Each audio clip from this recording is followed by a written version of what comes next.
At narito, ang isang tagapagtanggol ng kautusan ay nagtindig at siya'y tinutukso, na sinasabi, "Guro, anong aking gagawin upang magmana ng walang hanggang buhay?"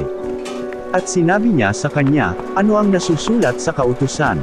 Ano ang nababasa mo?" At pagsagot niya'y sinabi, "Iibigin mo ang Panginoon mong Diyos ng buong puso mo, at ng buong kaluluwa mo, at ng buong lakas mo, at ng buong pag-iisip mo, at ang iyong kapwa na gaya ng iyong sarili."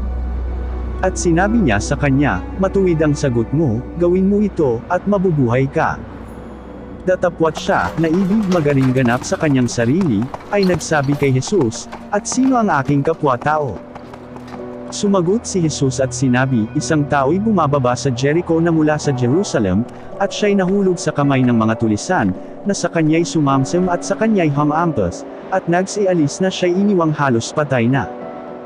At nagkataong bumababa sa daang yaon ng isang saserdote, at nang makita siya ay dumaan sa kabilang tabi. At sa gayon ding paraan ng isang Levita naman, nang dumating siya sa dakong yaon, at makita siya, ay dumaan sa kabilang tabi. Datapwat ang isang Samaritano, sa kanyang paglalakbay, ay dumating sa kinaroroonan niya, at nang siya'y makita niya, ay nagdalang habag.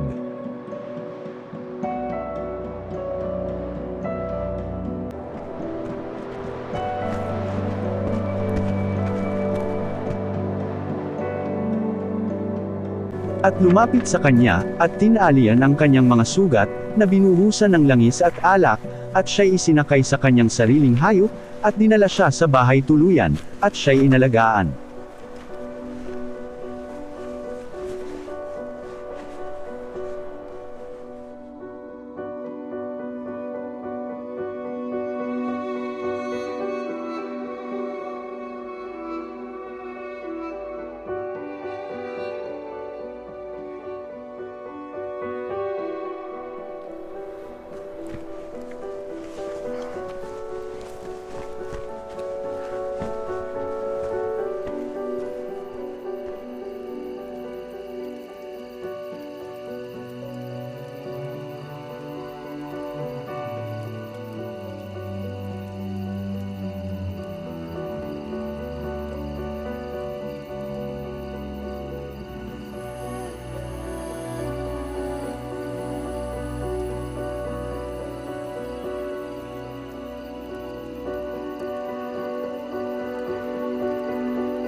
At nang kinabukas ay dumukot siya ng 2 denaryo, at ibinigay sa katiwala ng bahay tuluyan, at sinabi, "Alagaan mo siya, at ang anumang magugol mong higit, ay aking pagbabayaran sa iyo pagbabalik ko." Sino sa tatlong ito, sa akala mo, ang nagpakilalang kapwa-tao sa nahulog sa kamay ng mga tulisan? At sinabi niya, ang nagkaawang-gawa sa kanya. At sinabi sa kanya ni Jesus, "Humayo ka, at gayon din ang gawin mo."